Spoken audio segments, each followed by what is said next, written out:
Good morning to all my friends and family, and welcome to a overcast and wet morning here at Port Stephens. As you can see, I'm undercover here at the marina, and it's Sunday morning. It's the last day of my break, and I'm starting work again tomorrow, which I'm looking forward to. But what I'd like to do this morning is try and make the most of the conditions. I was hoping to go for a walk along Fingal Bay to the Spit, but I'll have to leave that for a little bit later when the weather dries up a bit. So the book that I've decided to take us through this morning is entitled The Courage to Be Disliked. An interesting book with a number of morsels of facts and tips that can help us get through 2022. Tomorrow is going to be a big day in the sports world, where Novak Djokovic's case will be heard. I seriously think that he's got no hope of staying in the country, and will be on the next plane back to his home in Monaco. But time will tell. But he's definitely a player, definitely a sportsman, definitely a celebrity who is pressing all of the buttons, and is probably positioning himself as one of the most disliked sportsmen in the world. But it doesn't bother him for a variety of reasons.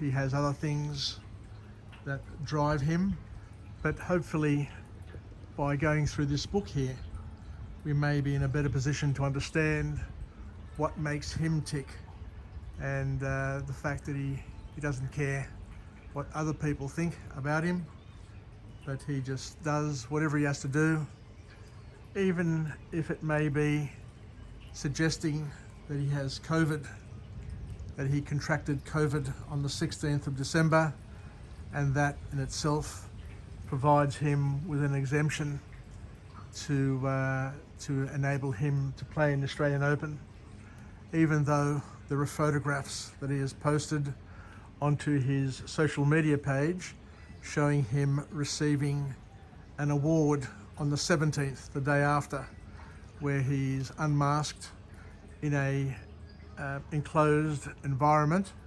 supposedly recovering or dealing with COVID-19. It's going to be interesting to see how it plays out in the courts, but lying may not be something that the courts appreciate. Anyway, let's get on with this book summary and see where it leads us. I'll have a look and see if it's raining. It's still raining a bit. There's a number of fish down there just enjoying the water, but it's dried up, so I might go for a bit of a walk and talk as well. And just see how this weather manages itself. Let me just go down and I'll walk around the marina here as well. So let's kick off with the book summary. The author says that the courage to be happy also includes the courage to be disliked. When you have gained that courage, your interpersonal relationships will also change at once into things of lightness. So what the author here is suggesting, I guess, from that opening quote, is we all have shackles which lock us into a position.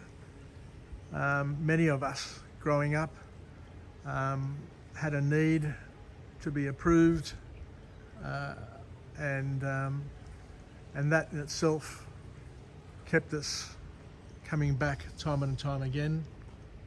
to situations because we just wanted to be acknowledged, to be liked, and to be loved, I guess, is a point that we can make.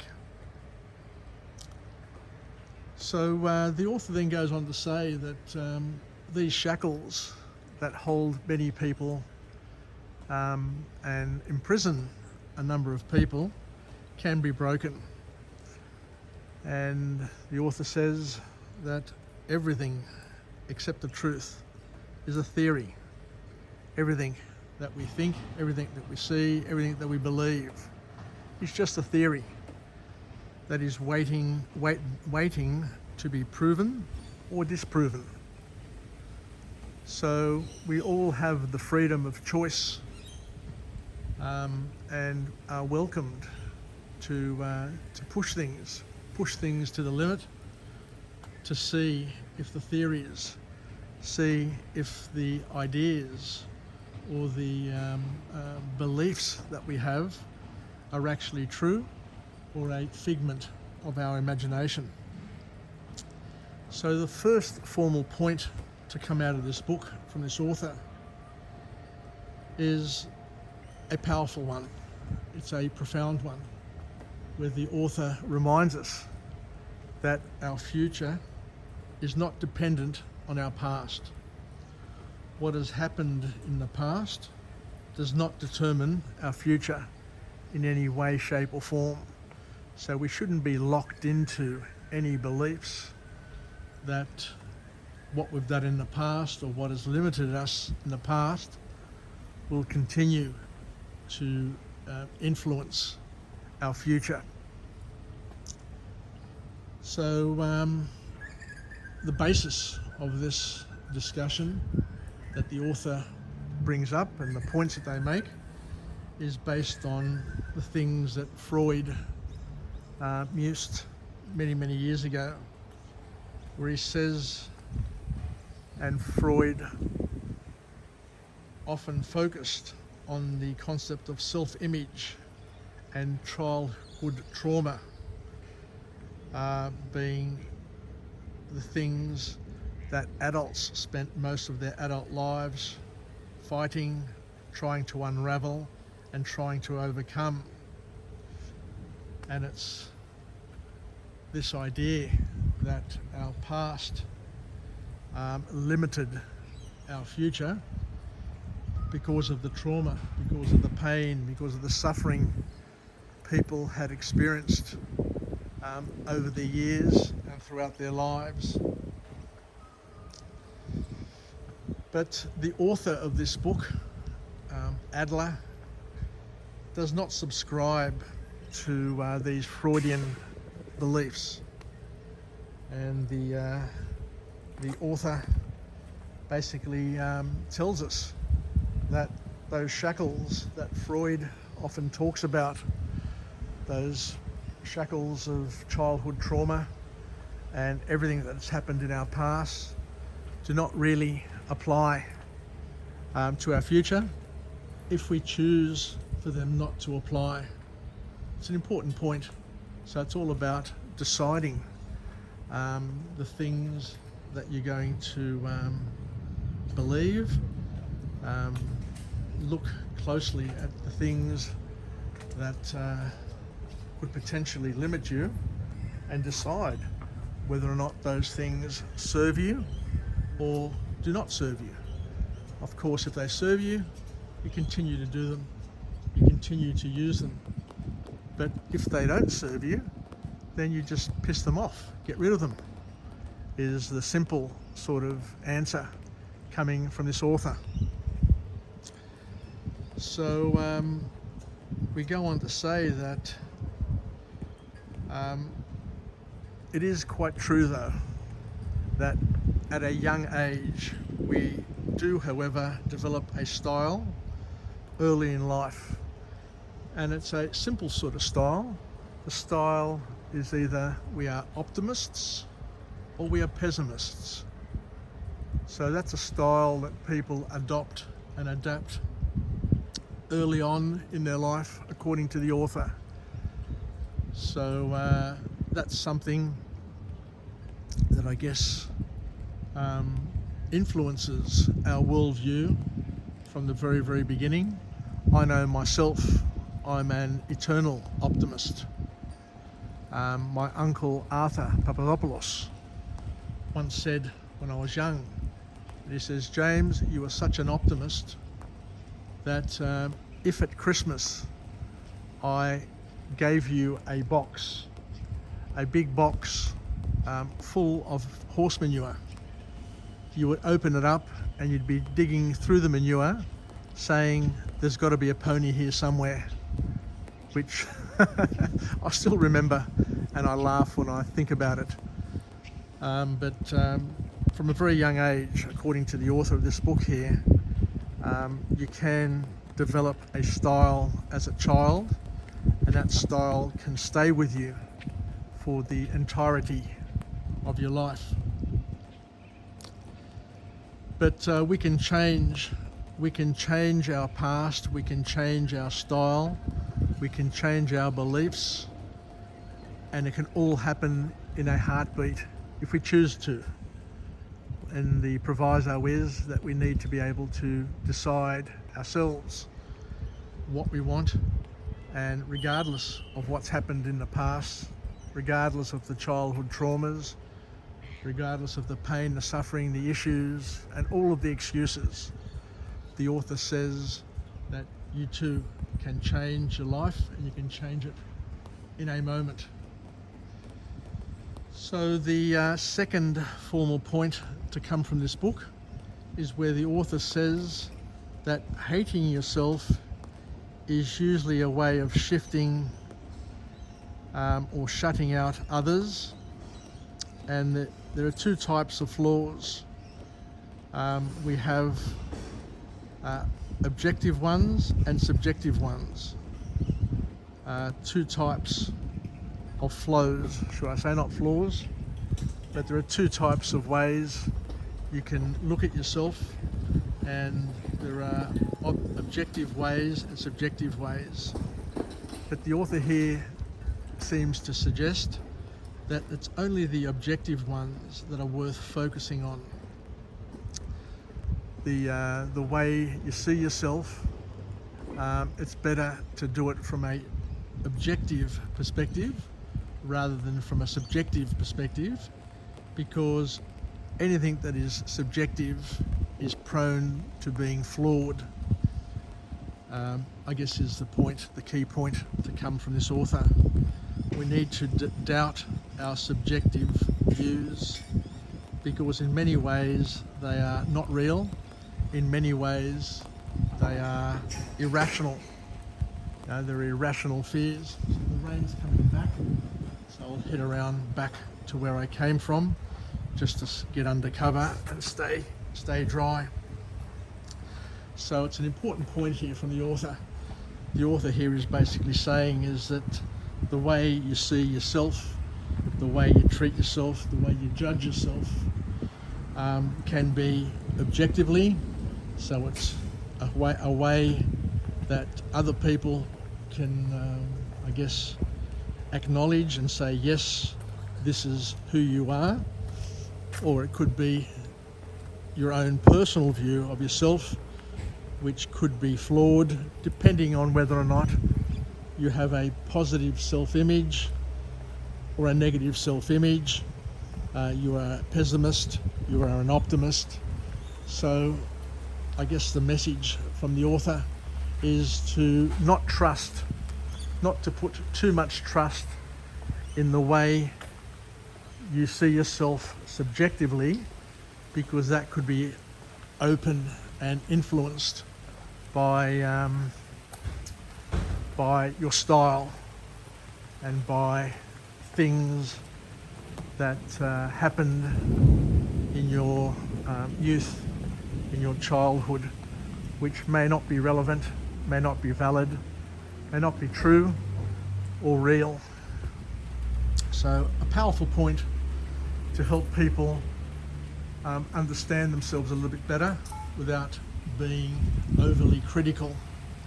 So just because you think certain things about yourself, what the author here is saying is that not all of it is true, and a lot of it is just the way you see yourself based on your style, or based on things that may have happened, or the things that you've interpreted incorrectly or falsely, and may not be real, may not be accurate. So a warning and an opportunity to embrace change and to understand that you can change your world by changing the way you look at the world. And the last thing that the author talks about is another powerful point. And let me just take an aside and just say how beautiful, how absolutely beautiful it is being here at Nelson Bay Harbour, at the marina here, being undercover and hearing the pitter-patter of the rain. I'm under a corrugated iron roof, and it just sounds beautiful. So much so that I'd love just to change my tiled roof at home and change it to a corrugated iron roof, just to enjoy the serenity of the rain on days like today.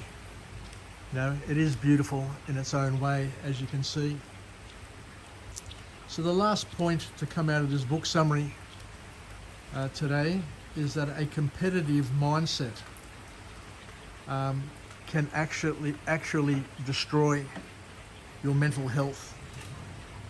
And I guess we've seen this over the years. We've come across it with people that we've lived with, we've worked with, we've grown up with, that if you're a perfectionist, or if you're always competing for attention, competing for reward, competing for acknowledgement, then that competition in itself is very much ego-based and can lead to further issues, not only in yourself, but also in those around you, your social circle, your family, your friends, your work peers. So we need to be careful that we don't get caught up with a competitive mindset, because it can end up destroying our mental health. You're better to focus on being cooperative, because by being cooperative, you're going to achieve a lot more in life. Sorry, I just had to cancel my wife Paula's call. She's probably calling to see where I am and to make sure that I'm not caught on a mountain or a beach in the rain. But I'll call her back once I finish. I've only got a couple more minutes to go, and I'll grab her a coffee on the way home. So it's better to be cooperative and not to be competitive in your mindset. I guess there is a time and place to be competitive, but what the author here is saying is that for your well-being and for the well-being of others around you, you're better off not being selfish and internally focused on your own goals and your own ego, that you're better off being in a position where you can cooperate and collaborate with those around you.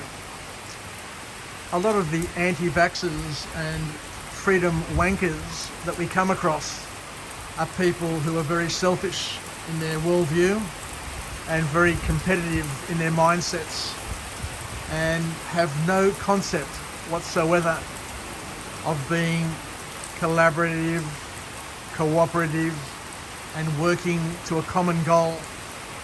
All they look at, all they think about is their own selves, which has brought about challenges to those countries, to those cultures that have an anti-vax or a hesitancy to vaccines.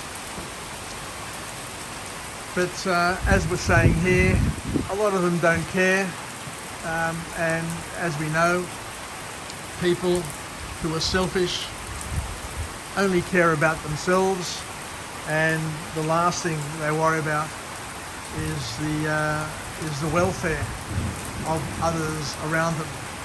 They may voice it, but they only voice it in a way just to sound good and love. But the reality is they don't really care at all. So the author's final point is we mustn't give in to the rat race, and we need to embrace, where possible, the theory, the concept of abundance, and to know that there's more than enough for each and every one of us. If we do the right thing, we can all benefit. There's more than enough rain for all of us. There's more than enough sunshine for all of us. We all have enough time to do the things that we desire in life. So we need to live with the concept of abundance, and to, I guess, not to worry too much about being liked or disliked, but doing the things that are right for our neighbours, to serve God, to serve each other, and not to spend all of our energy, all of our lives, just trying to be the best, just so that we can tick the box that we are the best, and to satisfy our egotistical desires and those sorts of challenges that some people just can't get over. Anyway, I think I'll leave it there for now. So thank you very much for joining me.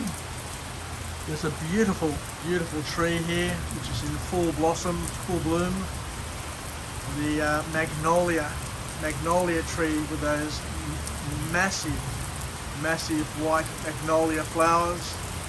I remember when I was a young man, when I first commenced my professional work career, I worked at North Sydney in Napier Street in the NCR, or what was known then as the NCR building.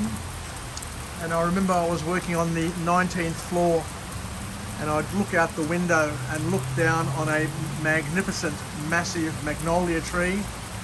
And round about this time of year, I'd be admiring from above the beautiful white flowers, just like I can see on this tree here. Anyway, take care everybody. Have a wonderful 2022. I look forward to seeing the court outcome of Novak Djokovic tomorrow. There is absolutely no way, in my opinion, my humble opinion, that Australia will keep him here.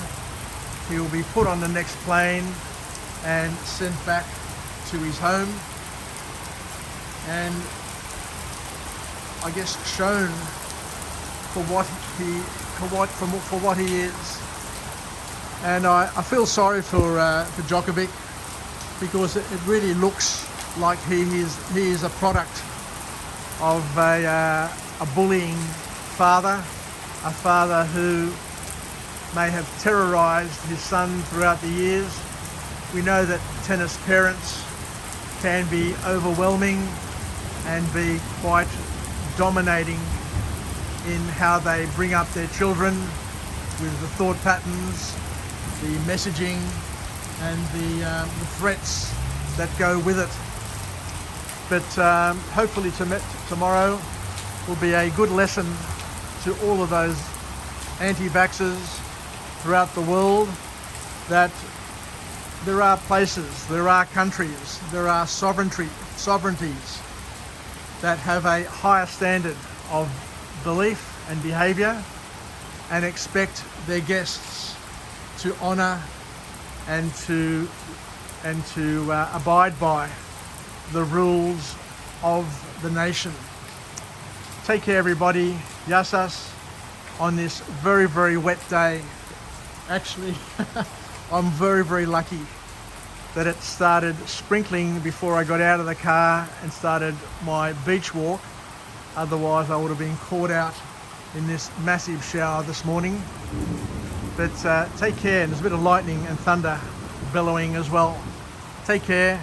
I look forward to coming to you again from a different place with a different message of empowerment, and I wish us all a happy Sunday. Take care, yasas, and bye for now.